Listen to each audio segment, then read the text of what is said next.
Hey everyone, welcome to Native Speakers. I'm Sarah from California.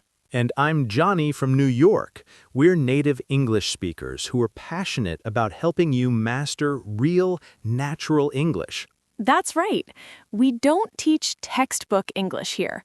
We teach you the English that actual native speakers use every single day in real-life situations. Exactly. And today we're tackling something super important: how to resign from your job and handle exit interviews professionally in English.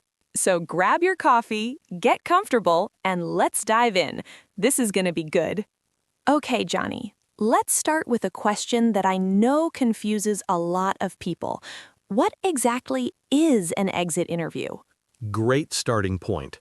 So, an exit interview is a formal conversation that happens when you're leaving a company. Usually, it's between you and someone from human resources, or sometimes your direct manager. And the purpose? The company wants to understand why you're leaving. They want feedback about your experience working there. What was good, what was bad, what could be improved. Exactly. It's basically their chance to learn from your departure and hopefully improve things for future employees. Now, here's a question we get all the time. Are exit interviews mandatory? Ooh, good question. What do you think, Johnny? Well, in most cases, they're not legally mandatory. You can't be forced to participate in an exit interview. However, and this is important, it's usually in your best interest to do it. Why's that? Because of something we call professional reputation. Even if you're leaving the company, you want to leave on good terms. You never know when you might need a reference letter or when you might encounter these same people again in your industry. That's so true. I actually have a perfect example of this. My friend David quit his job at a marketing agency 5 years ago. He was so angry at his boss that he completely skipped the exit interview and just disappeared. Uh-oh, I can see where this is going. 2 years later, David applied for his dream job at a huge company, and guess who the hiring manager turned out to be? No, his old boss? His old boss's best friend. They were college roommates. And of course, this person called David's former boss for a reference. The boss said he just vanished without any professional courtesy. No exit interview, nothing. And he didn't get the job? Nope. All because he didn't handle his resignation professionally. Wow, that's a tough lesson to learn. So, listeners, remember this. The professional world is smaller than you think. Always, always leave on good terms. Absolutely. Now, let's talk about what actually happens in an exit interview. What kind of questions should people expect? Great question. Let me give you the most common ones. First, they'll almost always ask, "Why are you leaving?" That's the big one. And how should someone answer that? Okay, so here's the key.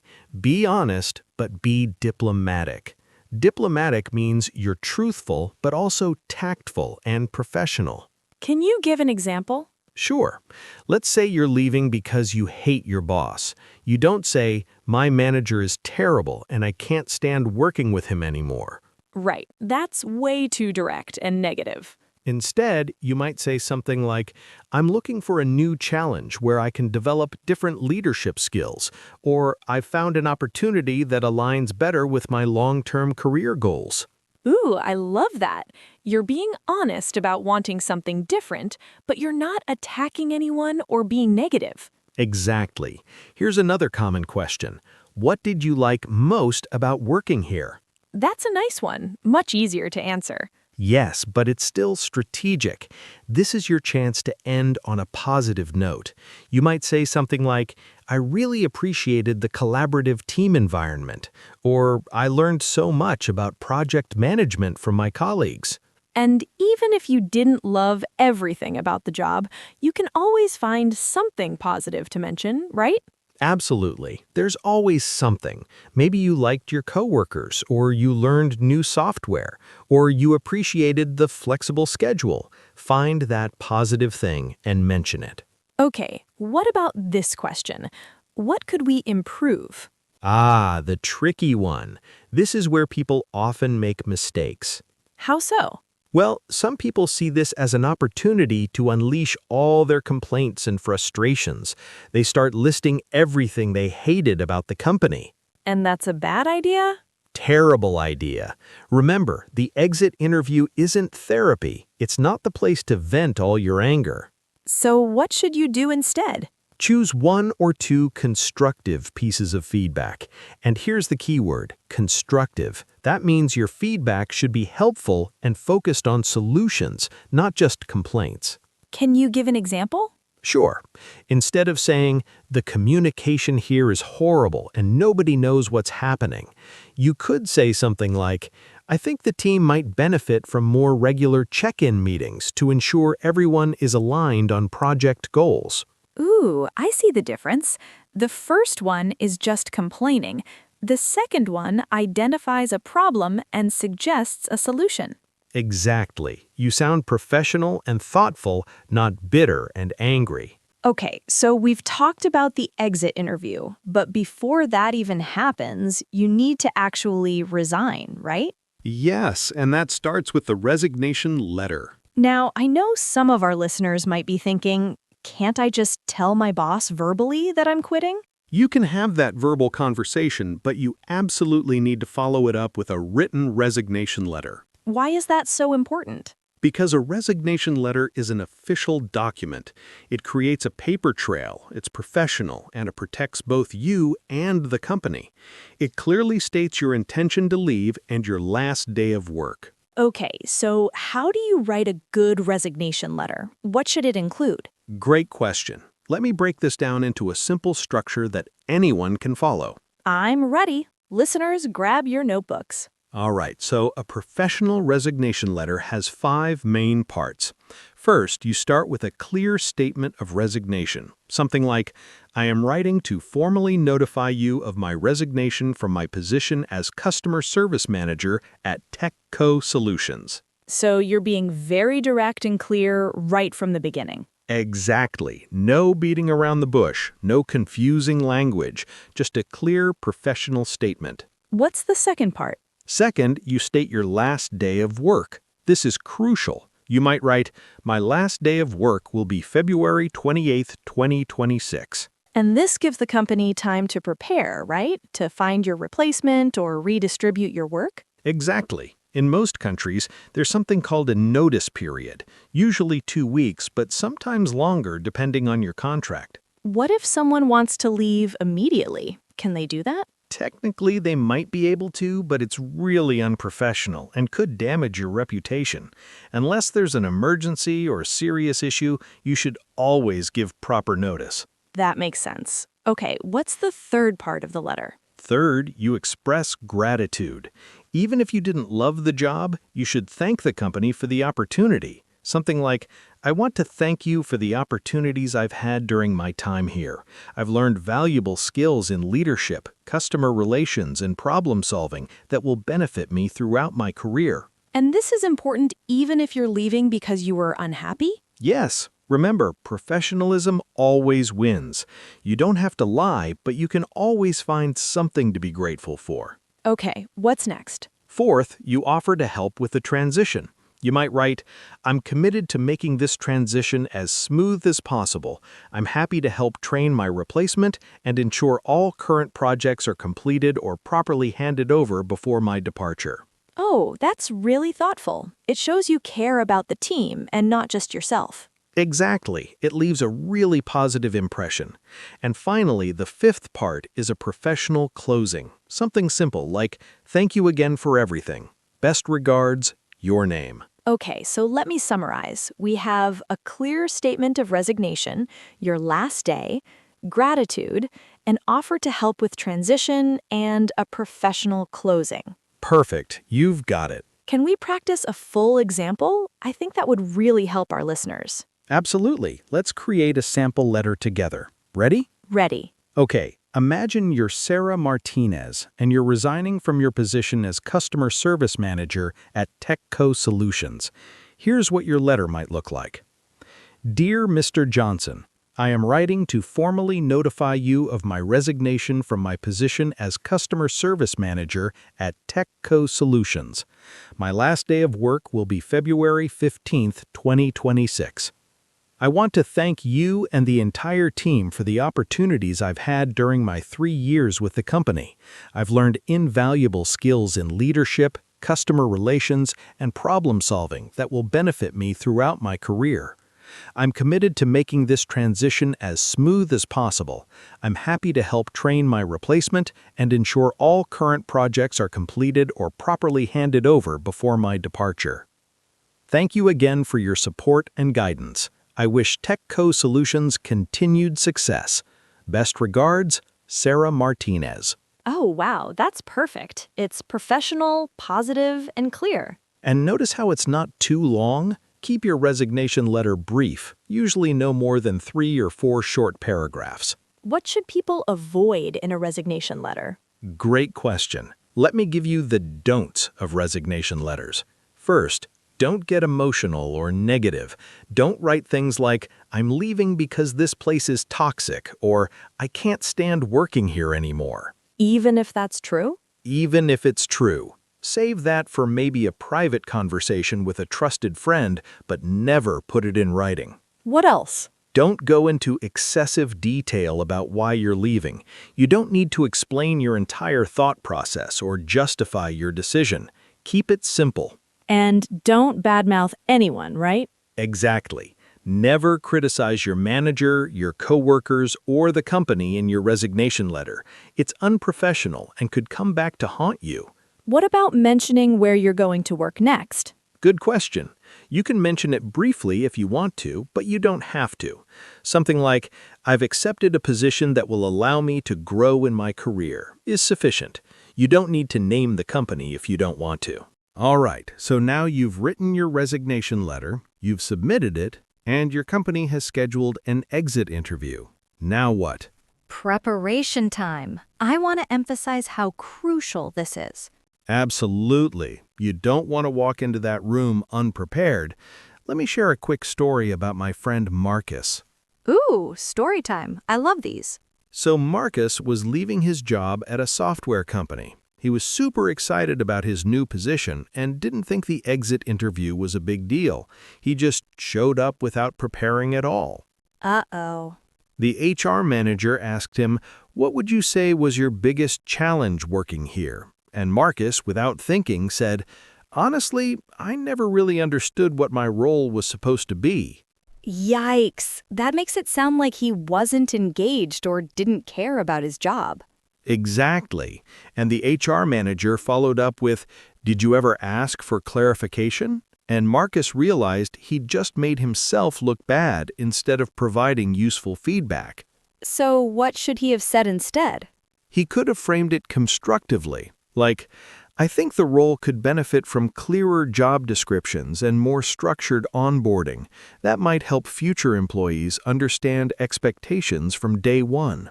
See the difference, listeners? Same issue, but presented in a professional, helpful way. Exactly. So let's talk about how to prepare.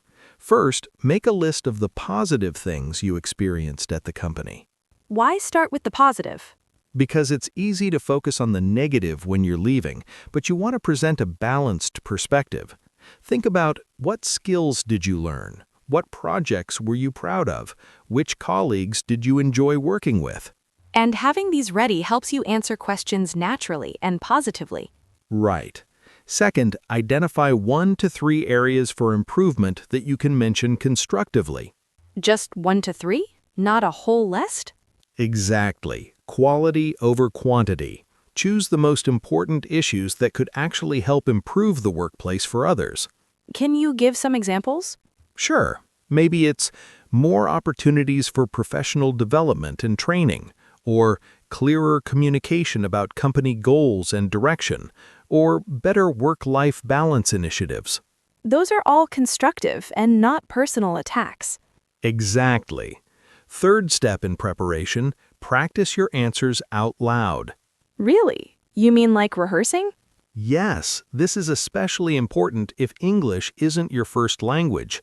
When you practice saying your answers out loud, you become more comfortable with the vocabulary and phrasing. I love this tip. You can do it in front of a mirror, record yourself, or practice with a friend. Absolutely. And here's a pro tip.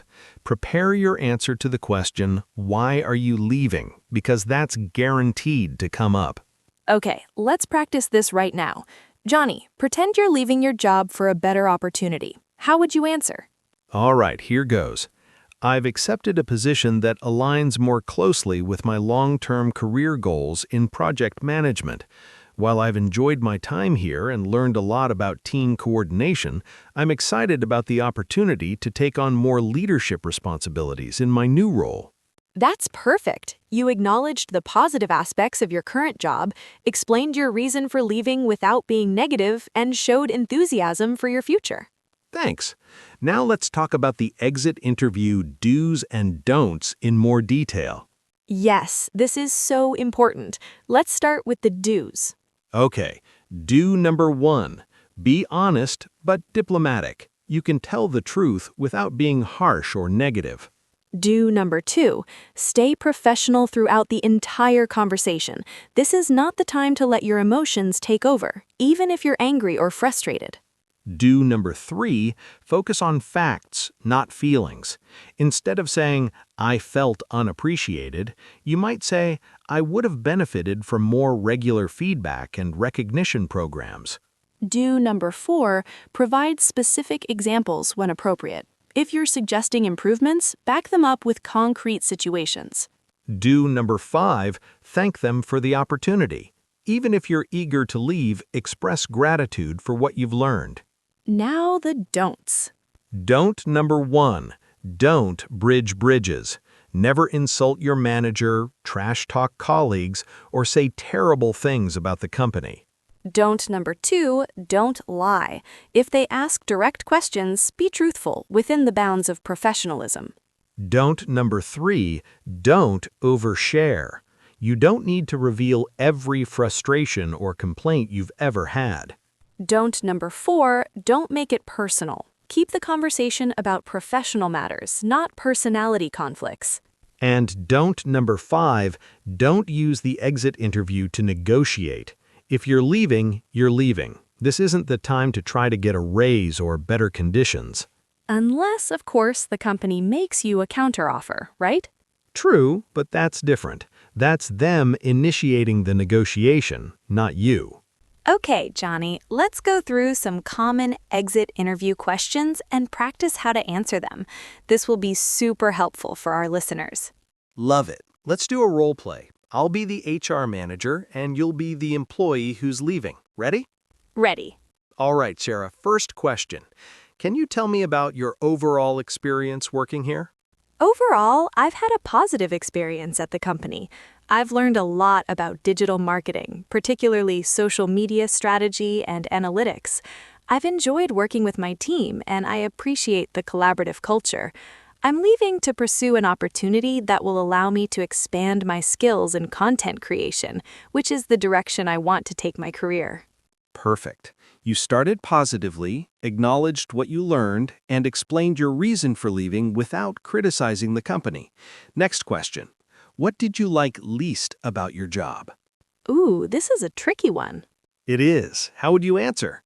I think one area that could be improved is the clarity around project priorities.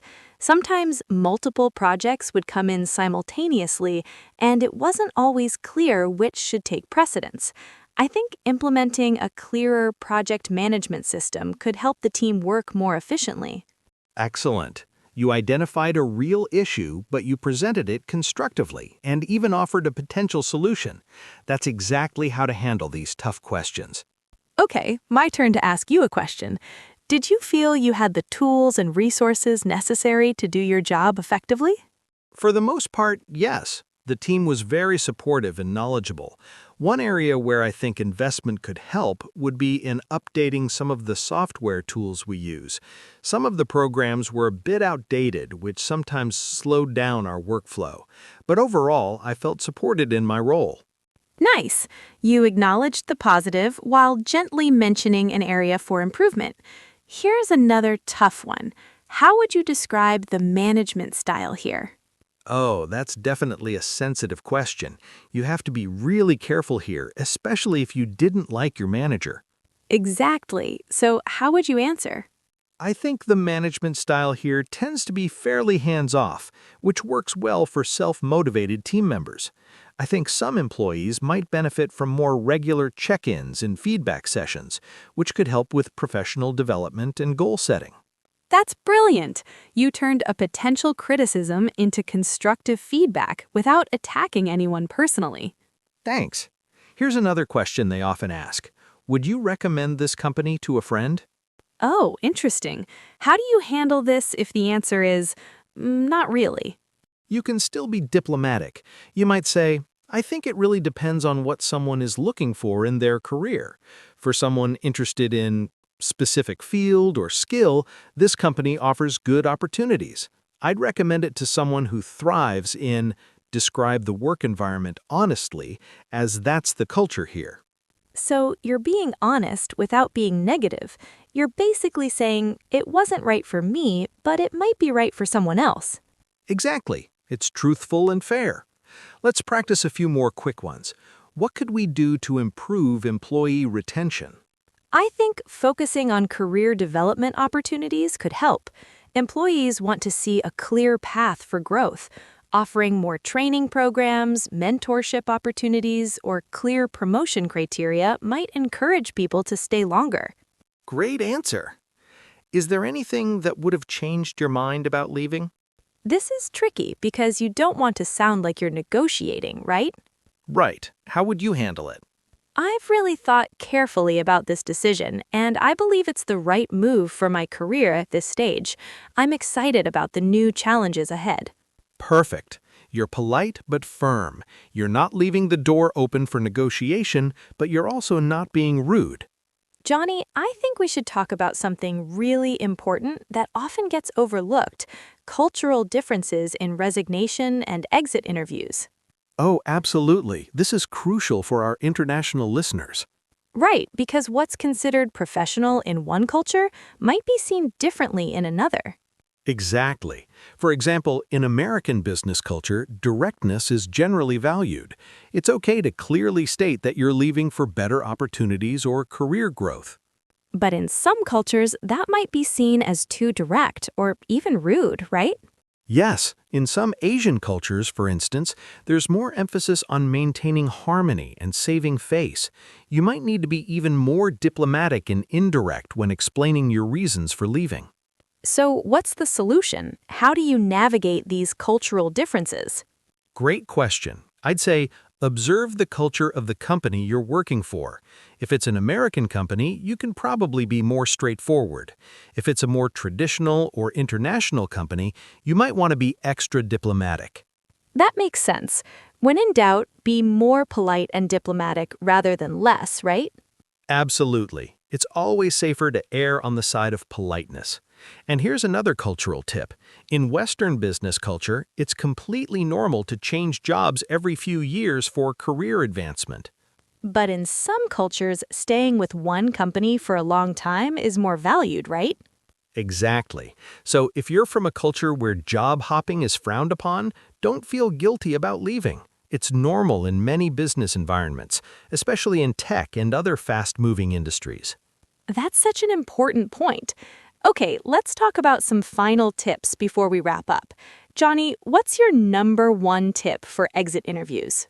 Prepare, prepare, prepare. I cannot stress this enough.